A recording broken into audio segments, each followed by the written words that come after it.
नमस्कार. महाराष्ट्रातील विविध क्षेत्रातील बातम्या झटपट आपल्या मोबाईलवर पाहण्यासाठी लगेचच सबस्क्राइब करा राष्ट्रशक्ती लाईव्ह न्यूज आणि सोबत बेल आयकॉन प्रेस करायला विसरू नका.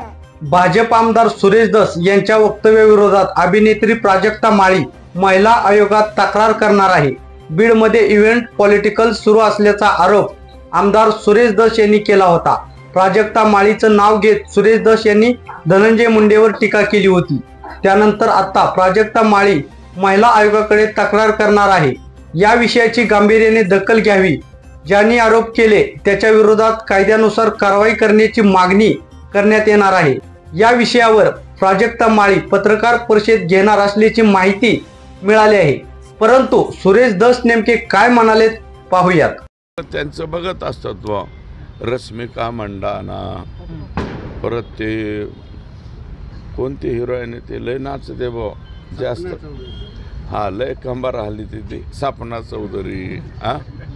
मग असे इव्हेंट बघायचे, यांचे इव्हेंट मॅनेजमेंट पॉलिटिक्स ज्यांना कोणाला भविष्यात करायचं असेल तर त्यांनी परळीला यावं, तिथं शिक्षण घ्यावं आणि ते शिक्षण घेऊन संपूर्ण देशामध्ये त्याचा प्रसार करावा. सपना चौधरी, रश्मिका मंडाना, अजून काय माझ्या नवीन नवीन प्राजक्ता माळी, हा प्राजक्ता माळी सुद्धा आमच्या इकडे येतात बरं का. हे सगळं जर काही बघायचं असेल तर चित्रपट नवीन कोणाला काढायचा असेल तर अशा मोठ्या ज्या विभूती आहेत, विभूती म्हणतो अशा मोठ्या विभूती, त्यांच्या तारखा, त्यांच्या डेट्स कशा कशा पद्धतीने मिळतात, काय होतात. प्राजक्ता ताईसुद्धा आमच्या इथं येतात. त्या पण आलत्या का इथं?